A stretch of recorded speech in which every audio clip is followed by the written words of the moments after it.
Centre de Madagascar, non loin de la capitale Tananarive, perché à plus de 1200 mètres sur les plateaux de l'Imerina, se trouve une région beaucoup moins connue, à l'écart des principaux axes de communication. Sculpté au quaternaire par des poussées magmatiques aujourd'hui en sommeil, le massif volcanique d'Itache est un des plus récents de Madagascar. Il s'étend sur une surface de quelques 80 km². Les géologues de la zone semblent s'accorder sur l'hypothèse que cette concentration de puits est le résultat de leur positionnement sur une ligne de fracture parallèle au rift est africain. Comment ne pas penser à la vue d'un tel relief au Massif central français? La ressemblance est parfois surprenante.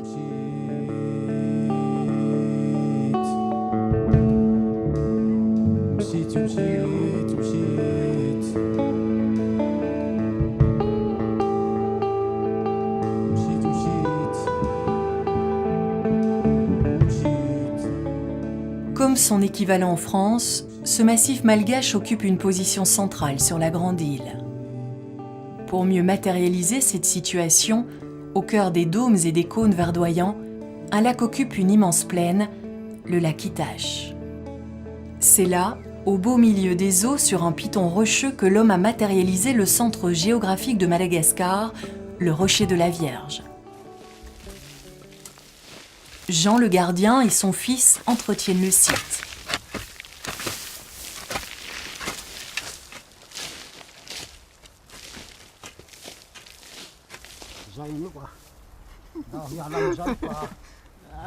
Toute la famille loge sur place, dans une petite case en dur, et cultive la terre autour du monument érigé là. «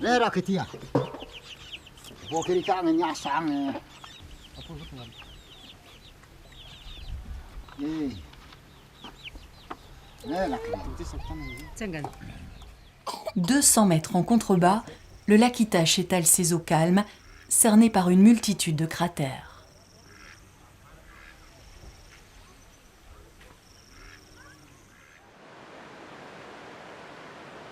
À la pointe nord, un cratère d'effondrement, le Kavita, aujourd'hui immergé, a inversé le sens d'écoulement du lac Itache, abaissant le niveau d'une vingtaine de mètres pour donner naissance à la rivière Lili. Le village d'Ampef, situé là, est appelé à profiter d'un frémissement touristique déjà palpable.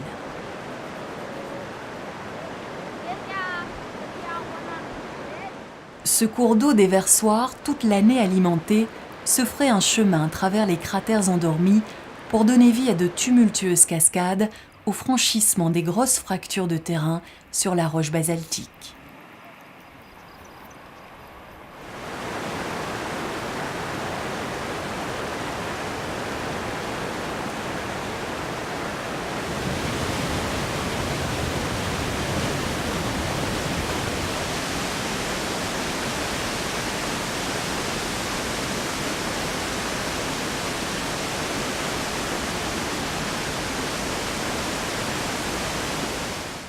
Autour des chutes de la Lili, la vie s'organise. Toilettes, lessive, l'eau abondante et constamment renouvelée sont au centre de l'activité du village.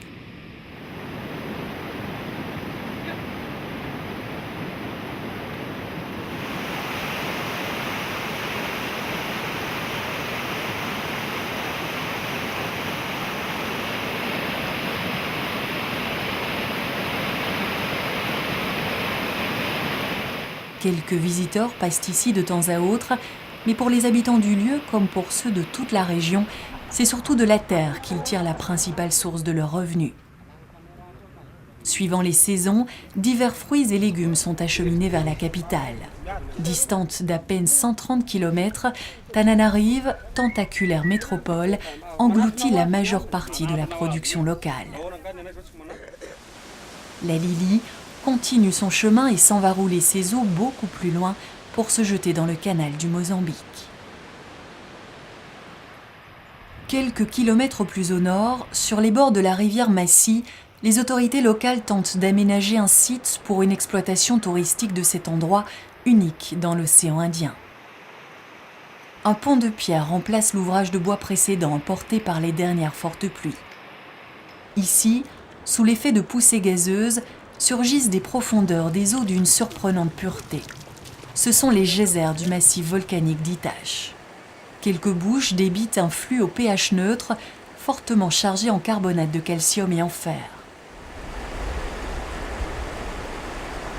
Elles sont très appréciées par les bovins des alentours qui n'hésitent pas à faire la queue autour de la seule ouverture active au beau milieu du ruisseau.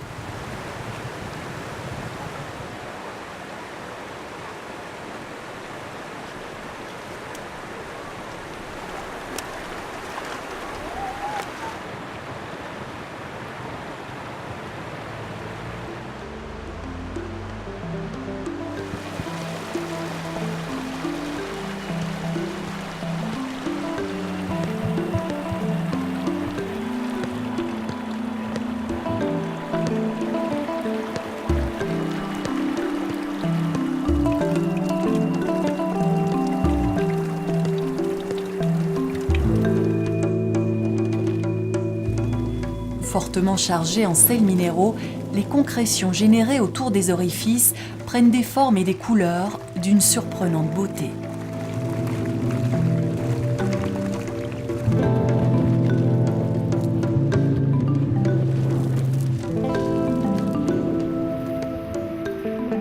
Les hommes aussi viennent régulièrement puiser là leur consommation journalière.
La majeure partie des terres de la région est cultivée.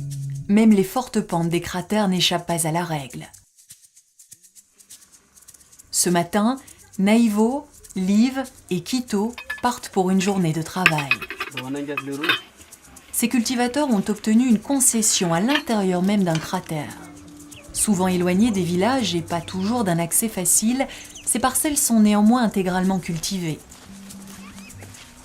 La montée, longue d'1 heure, traverse les champs à flanc de coteaux.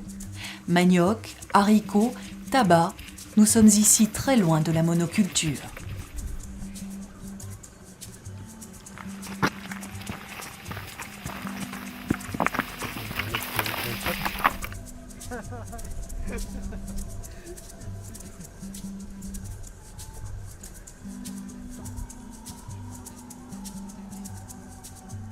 Le cratère des Trois Compères, peu élevé mais très large, est inséré entre 2 dômes qui dominent la vallée en bordure de lac.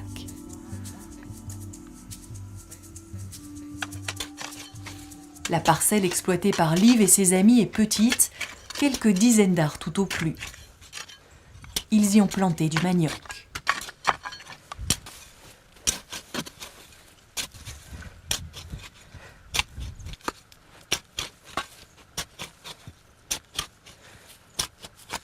Tous les lots ne sont pas aussi bien situés en fond de puits. Quelques paysans moins chanceux ont hérité de parcelles sur les versants escarpés. En pleine pente, le travail est beaucoup plus pénible, les rendements moins bons. À côté du manioc, Lula ramasse des haricots arrivés à maturation.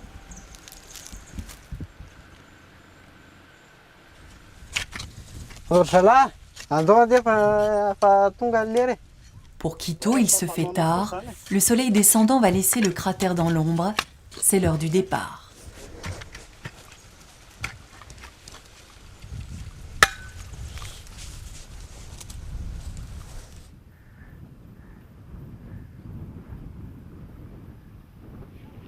Le village d'Ambotombor est le plus gros rassemblement de pêcheurs en bordure du lac Itache.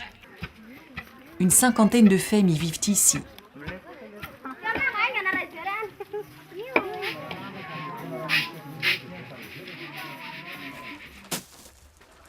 Ce matin, 3 équipes se préparent.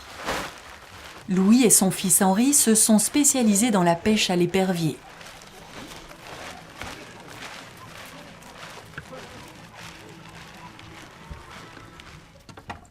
Justin et Joël préfèrent le filet traditionnel.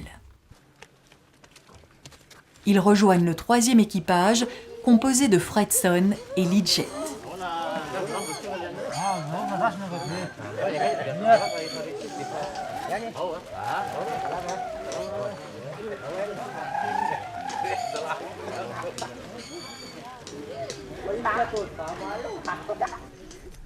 Le point de départ des pirogues, quelques hectomètres plus loin, est dominé au loin par le rocher de la Vierge.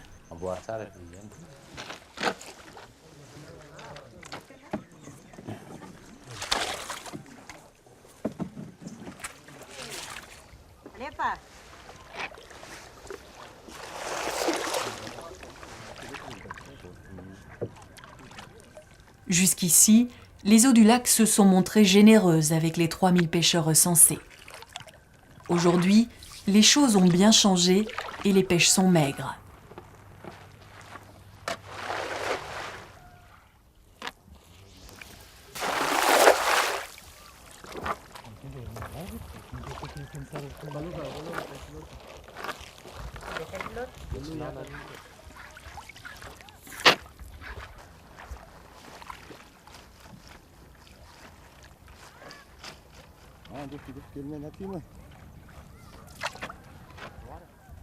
La surexploitation de la ressource amène les autorités à imposer des quotas et des périodes de fermeture. Hélas, faute de moyens, l'application de ce dispositif laisse fortement à désirer. Seule une prise de conscience des pêcheurs pourra faire changer les comportements.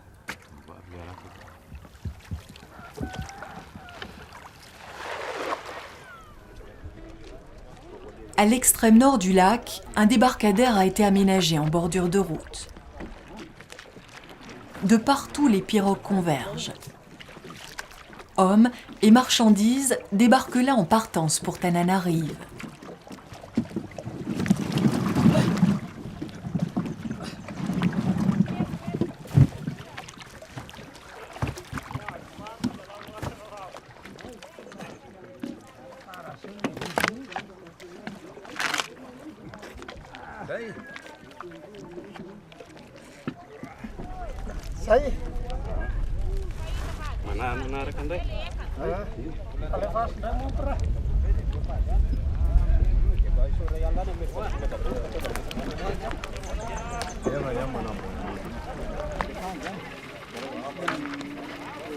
Légumes, fruits et poissons sont vendus sur place ou chargés dans des taxis B, direction la capitale.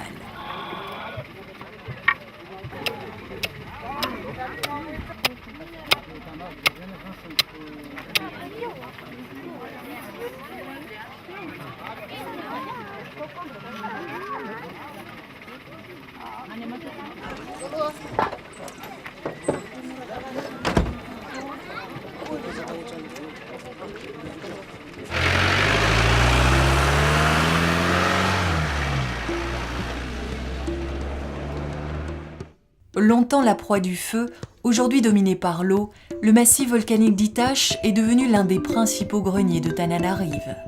Au cœur du pays, loin du chahut de la mégapole voisine, les hommes vivent des fruits d'une terre généreuse.